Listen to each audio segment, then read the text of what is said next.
So how's life in the great Northwest there? Oh, it's always fantastic. Pacific Northwest it's so beautiful. It feels mystical. It's just absolutely gorgeous.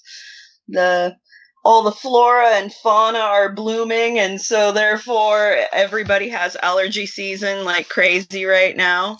Okay. It's Today is supposed to be 87 degrees, and so for the Pacific Northwest, you have all of these pasty white folks that are out, in their shorts, and so it's twice as blinding. It's like when you're in a snowstorm and it's the bright sunlight, all of the super bright white legs that everybody is showing today. You definitely need sunglasses. Yeah. Welcome to the May 13th edition of The Electric View. I'm Neil Thompson. Today we have Heather and David, and we introduce our newest contributor, Lilly. We end up having a great conversation about her neck of the woods, and we examine the electrical etching evidence all across the Pacific Northwest, from Oregon to Mount Rushmore. Please take a moment to like and subscribe below. Hey, I was going to ask, who has the screen up? Who's got the cursor right now? If you move your cursor over... Okay, see where Portland is? Yeah. Go straight over. There's almost geological... Oh, no, don't enlarge it. Go back, zoom back down. Okay. Okay, but go over about 4 inches from where you're at, right over to Joseph. Yeah. Okay, now if you look at that right next to Joseph, there's... What I see is it's almost like a geological yin-yang right there. Yep.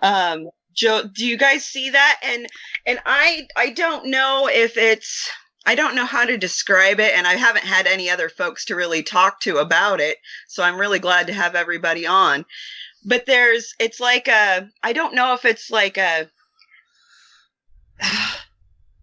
don't know, like how a Birkeland current will have that vorticey twist to it. Yeah. And that is a strange corkscrew that's happening. That's actually, I've been looking at a lot of videos that are put out by,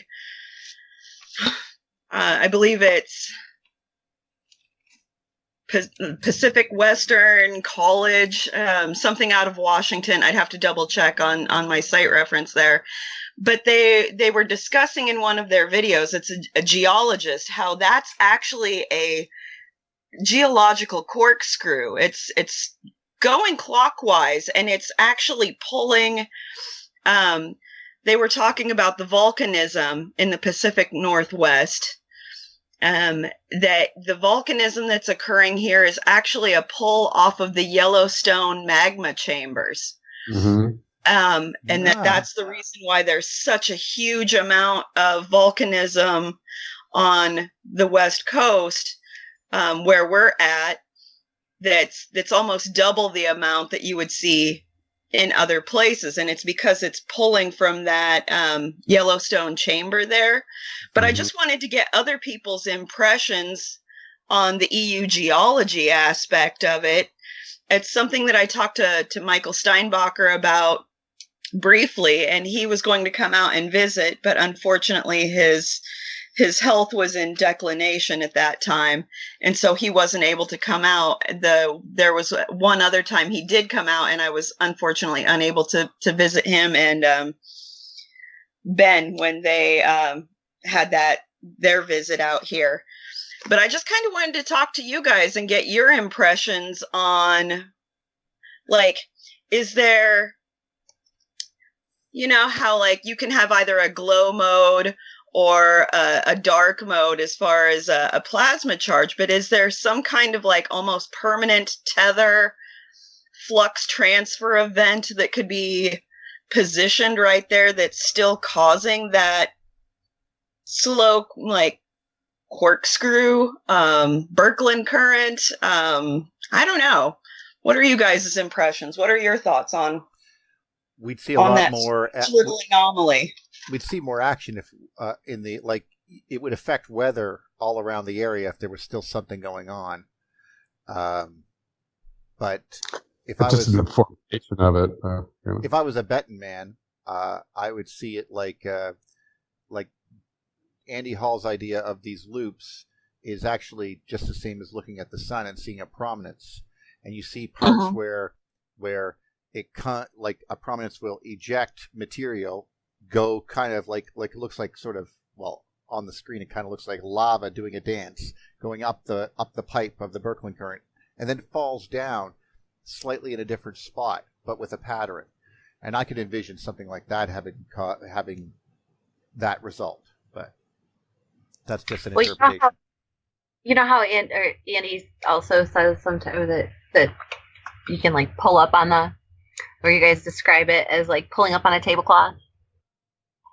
Like, you know what I mean? That added like pulling up on a tablecloth. Because if you're going to like pull up on a tablecloth and kind of twist it as it goes up. Exactly. And it's a spiral. It's more than just that yin yang in the center. It's an entirety, like the light and dark spiral that's coming out, and it extends way out if you go back further. Sure. All the way around, and there you go. Yeah, absolutely. You can see where it's pulling from Yellowstone down into Idaho and then up into there, and how it's folding from like the Rockies and from Canada all the way down, and you can see where it looks.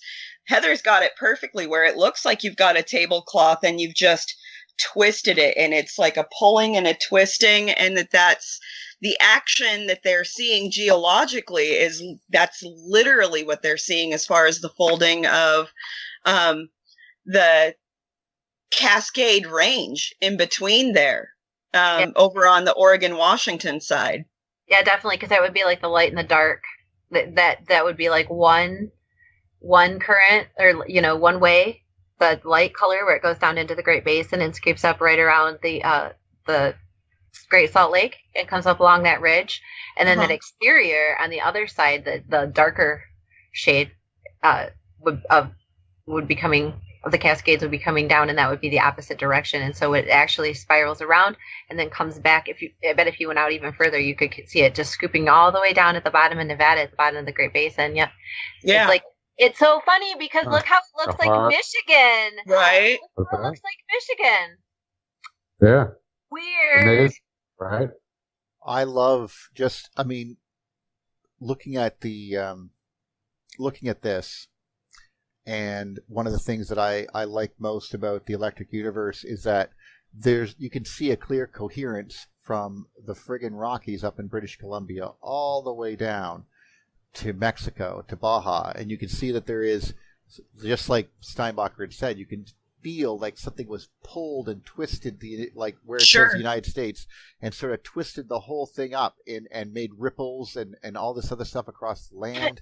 It's clearly clearly is all connected. There's a coherence to the whole friggin' thing. If you want to look at it scalar, like a scalar, say the word with me, scalarly. Thank you. Scalarly. That is a hard. Yeah. If you look, I never saw it this way before. This is amazing, because if you look at it, just like that section being the mitten and Michigan, and how it's shaped. Right, and it goes around the thumb even area. That ridge comes along where the Detroit River would be, and along the lake bed there, and then it goes down into Florida. This is a smaller shape that's the same as the Yucatan Peninsula, with that larger shape as you go out. So look at it. Whoa, I never thought of that. Mm-hmm. I've never seen it before either until we just scale it out like that, and I was like, holy crap! Look at it. Well, maybe they are. Well, I don't want to say that. Now I have a question. So I'm questioning my own insanity. It is the double vortex with the heart stuff we were looking at yesterday with Richard. Exactly. That rolled up, unrolled, rolled up, unrolled. And then if you look at it, I mean, the way that it's scaled down is extremely interesting as well. Yeah. Yeah. Wow. We're on to something, guys. There you go. Yeah. Well, hell yeah. You'll be the new Michael Steinbacher on that, I'll tell you. Oh, Michael and I have had some fantabulous discussions that I think it was at EU 2013. Yes, I believe. No, 13 or 14, one or the other. It's the one that Billy Yelverton went to. I had the privilege of sitting in between Michael Steinbacher on my right and Billy Yelverton on my left. And I was telling Michael that the Google Earth tool is my most fantastic.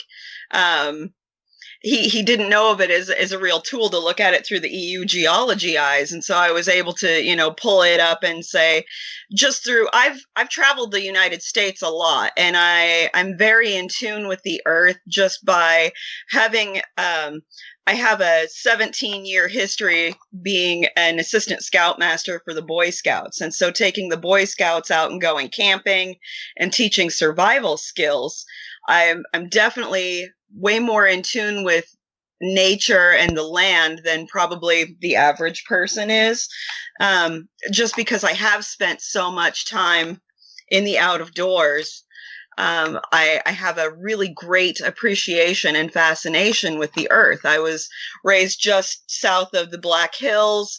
I've spent time in Wyoming, and so I was showing him some geological oddities that I had seen across the way that I see as evidences of EU geology, and that was the one most major prominence that, like, you can see that from satellite imagery, like zoomed out how we are.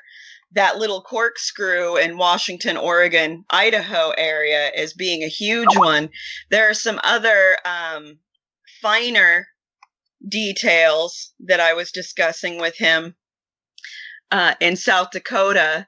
In Custer, South Dakota, they have an area where they call the Needles, and it's stone spires close to that Rapid City region, Keystone, Hot Springs over there. If you pull up closer, there's in the Black Hills Forest there. If you go down to Custer, you want to go south of Hill City. Got like Black Elk Peak, Custer. There you go. If you pull up in through Custer and look at those, it's on the way to Mount Rushmore, but just there are, I think, is it on 365 highway or 385? Going north, or It's been ages since I've been there. We're talking like it's crazy horse. Yeah, Crazy Horse. So yeah, I think it is 385. But you have these stone spires. Let me pull up my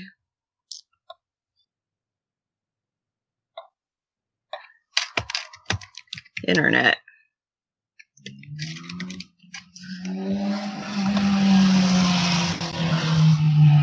Oh, yeah, they're doing the same thing. Right there, that's the spiral. It's on 380. I guess it's Highway 87 is what they call the Custer Needles Highway. Okay. And even if you were just to pull up Google Images, and you can put in Custer Needles Highway, that might be a better way of going about that.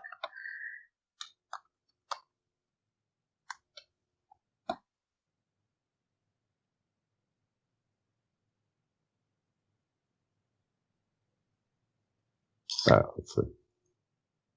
Even just in still images rather than trying to get on. Right. Okay.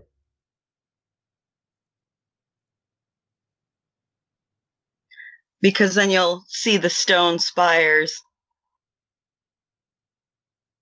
Oh, yeah.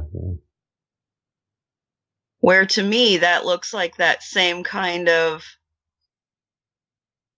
EU. The hoodoo kind of thing? Yeah, exactly. Where they look like they've been pulled up.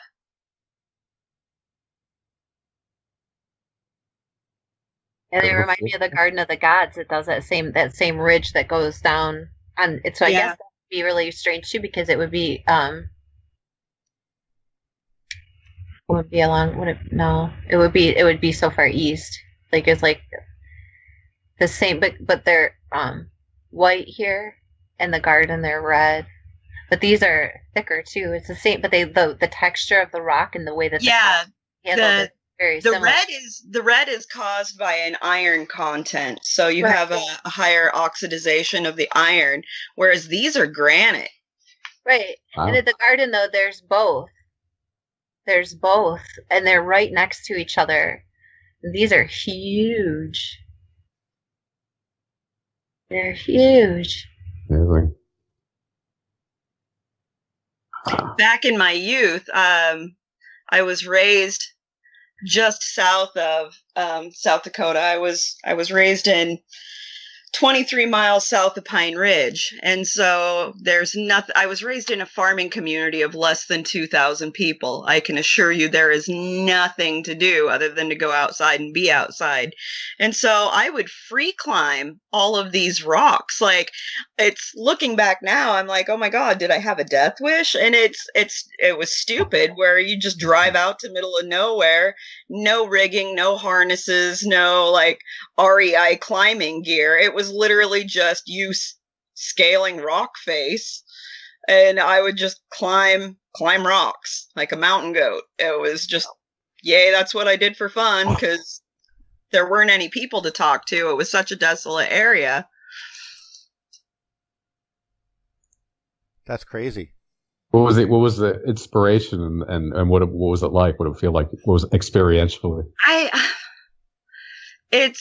don't know. Just like I felt in tune with the earth. And so it's the way that the wind whispers to you through there. It's like a conversation with God. It's such a direct, awe-inspiring attunement with nature, where I never felt like I needed to have safety rigging and rope and harness and a spotter and other people. I never even told people where I was going. I just, jump in my Bronco and drive out in the middle of nowhere and camp for 5 days, and never even tell anyone where I was going, because I didn't know where I was going either. I just drive to wherever. Wow. Parked there, had all my camping gear in the back of my Bronco, would just camp by myself. Would climb rocks just to be able to have a higher elevation and look, just to survey the land. There's one more EU geology spot that I was talking with Michael Steinbacher about, and you can pull it up also in your Google images. It's called Toadstool Park.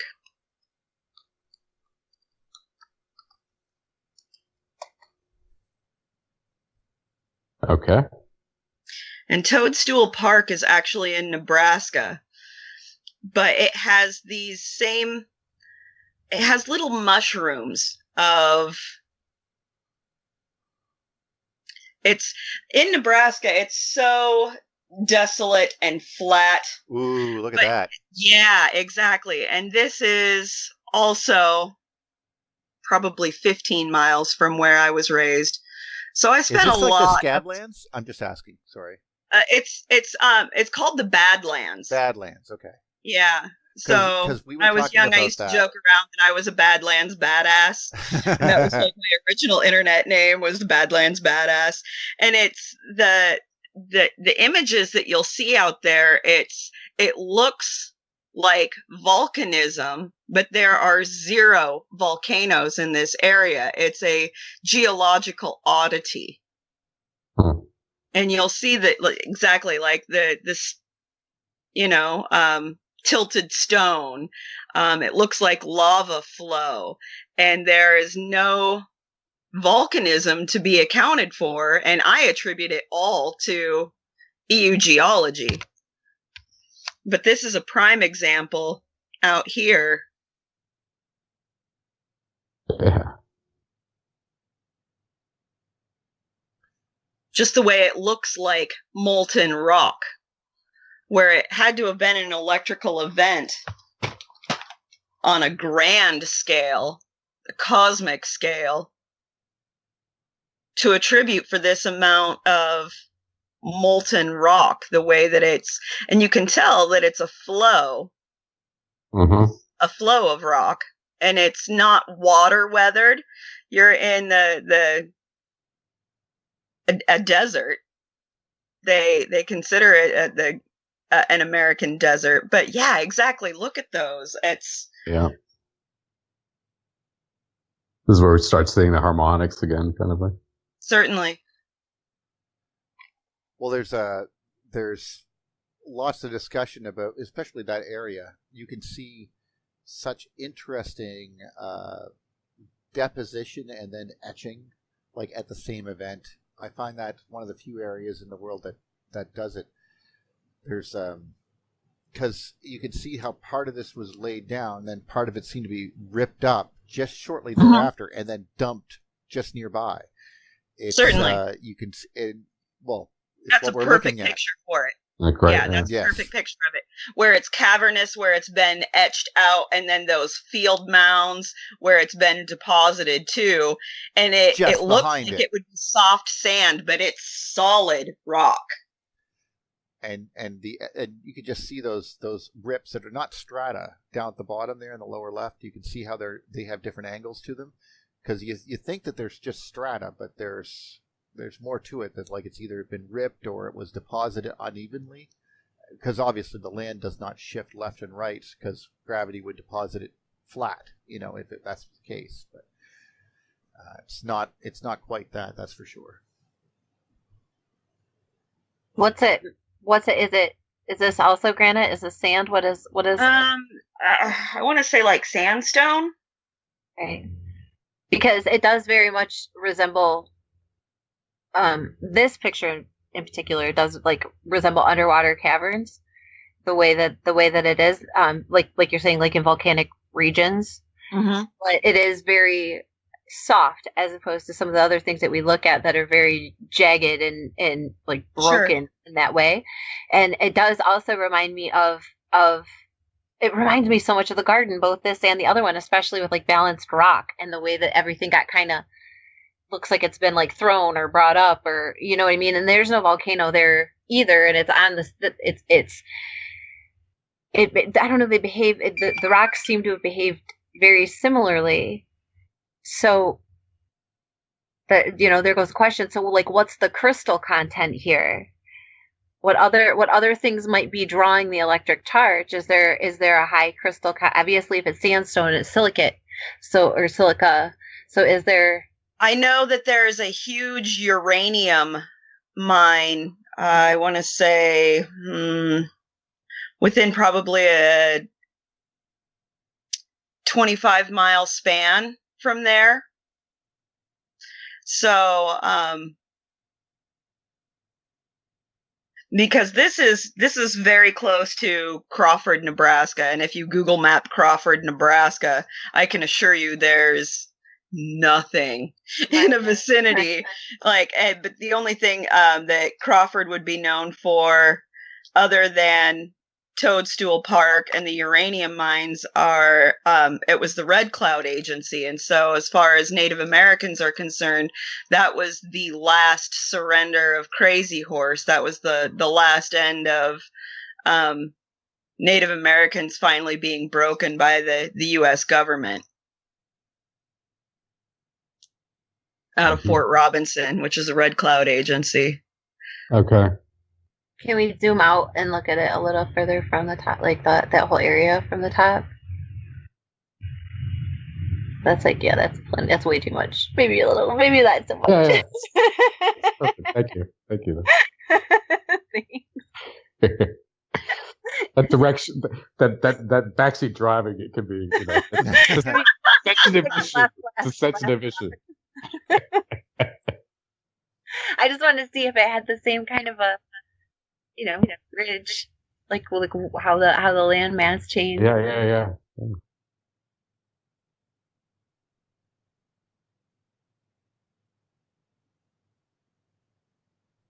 It is the foothills of the Rockies and of the Black Hills. The Black Hills is up where Rapid City is. It's that single little.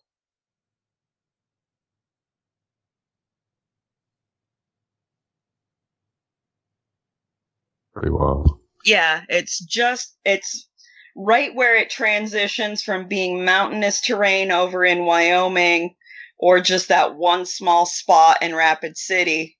Mm-hmm.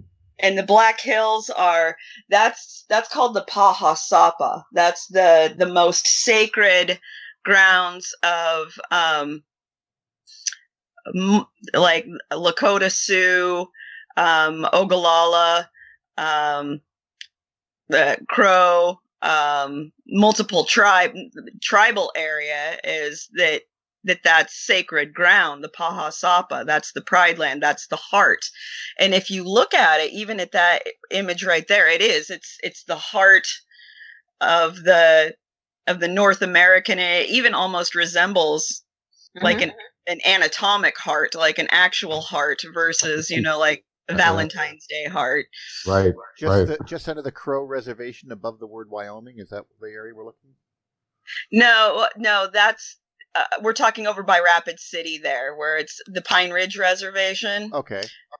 Right through there. That's the Black Hills Forest, okay, and I see it. That's where you have Mount Rushmore has been etched in. That has to be a case of electrical etching. I mean, when you think about it, how did those faces get there naturally? See? Well, originally, I'm just being an ass. Okay, no. You're not far off, Neil. And you might be saying that actually those were the 7 grandfathers.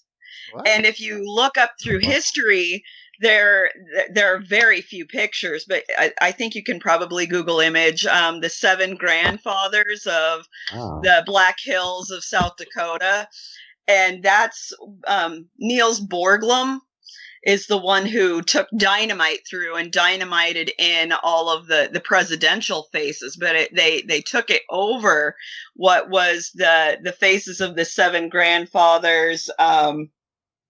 It was a ridge line. Yeah, well, there's some peaks there, I assume. I mean, it looked such a beautiful and big front that you could see for miles. I mean, I've seen pictures of people taking pictures, so you can see how big this is. I've never got to see it before. Now that I think about it, I should probably do that. Yeah, Mount Rushmore. They don't even know how to say it anymore. Now it's just Mount Rushmore.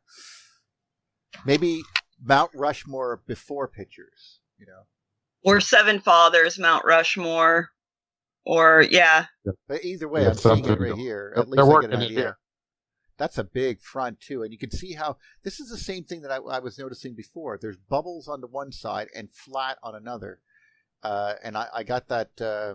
I've seen that in a few box canyons too, where you can see. Wait, go back up, just a little bit over on your right, or. No, that's just South Dakota, or the faces at night. Sorry, my bad. I got really excited there for a second. Yeah. What if you just searched Mount Rushmore like before presidents, like before? When was it carved? It was Roosevelt, right? Well, it had to be after 1908 because Teddy Roosevelt's on the front of it. So, isn't that Teddy in the middle? Yeah. Yeah. 1920. I would do that too. If I ever got there, I would literally try to hang out of the nostril of one of them and be a booger. I would. Like someone take a picture of it. Oh, that might be it. Is that it? This looks like it, right? There. Yep, you found it. Yeah. Oh, and then I lost it. Oh, there we go. Well, I can see. Oh, look at the cross hatching. Right. Oh my God! Look at that wonderful. Yeah, like you can see it like, well, it's not folded. It was, if this is a build-up, which it clearly seems to be, look at that, just that wonderful disturbance in the build-up. Like, and there's that more of that cross-hatching I was telling you guys when I said I had to go bitch at Andy for something. They said he had it wrong there because he was trying to attribute the shockwaves. And I was like, no, this is marks on it afterwards. There's up and down marks, and then you're going to see that 45-degree angle go across it there because of the induced current, type of thing. But anyway, that's a minor complaint. Still, look at that. It's beautiful. 1923, so it must have been after that. That says in the corner, 1923. Yeah. But look at that. Yeah, that's a perfect place to go and do something. So you say this was called the 7 Fathers? Was there 7 little peaks on it, or? I believe so, and under certain lighting conditions, it looks like faces of elderly natives. Like if you look over even on the far left, there's almost at the very, very far left, that peak right there, it almost looks like there's a face that's been jagged off of there. It's the way that the sunlight hits it, especially during sunrise, sunsets, when those shadows really come out, where it looks like faces of grandfatherly native spirits looking down at you. Yeah.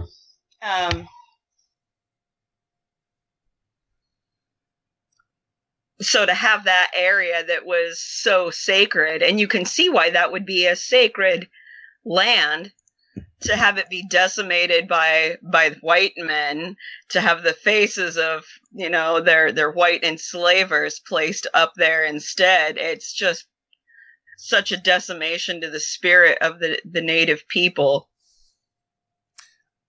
Yeah, that couldn't have gone over well, no. No, not even remotely. Did they do it? You think it was I think so. I think it was an intentional act, and granted, I'll admit that I'm a conspiracy theorist. Me too. But if you're trying to cover up if you are a power that is in control, and if you know about the electrical nature of all things, and you're trying to cover up, that's a great spot that you'd want to cover up that it's an expression it's expression of dominance too. Yeah. Sure. Yeah. Okay, so according to the wikis, Dwayne Robinson of South Dakota wanted a monument built. So he proposed the monument, and Senator Peter Norbuck of South Dakota approved the proposal. And architect, sculptor Gutzon Borglum designed the monument. Right. So then it said that he decided to make the monument of 4 presidents, and he chose the 2 most famous presidents in American history, George Washington and Abraham Lincoln. He chose Thomas Jefferson because Jefferson nearly doubled the size of the monument, doubled the size of the United States, in 1803 with the Louisiana Purchase. And the last president he chose was Theodore Roosevelt, suggested by President Calvin Coolidge, who insisted that there be at least 2 Republicans and 1 Democrat represented because of Theodore Roosevelt's introduction of the National Park Service. So it was Theodore Roosevelt who did the National Park Service, and Coolidge was the one who suggested that his face be put on it. So 2 Republicans, 1 Democrat. What was the other one? You guys had different parties back in the 1700s. I think that one of them was a Whig. Wasn't George Washington a Whig? Oh, actually, George Washington didn't have a party. That's, of course, why. They were, he was elected straight out. There were no parties for the first little while, and then parties started happening. They were trying to avoid it being a party system. But obviously it happens, They were talking about him being emperor. Yeah, they were going to, I remember your first president before Washington there, John Hammond or something.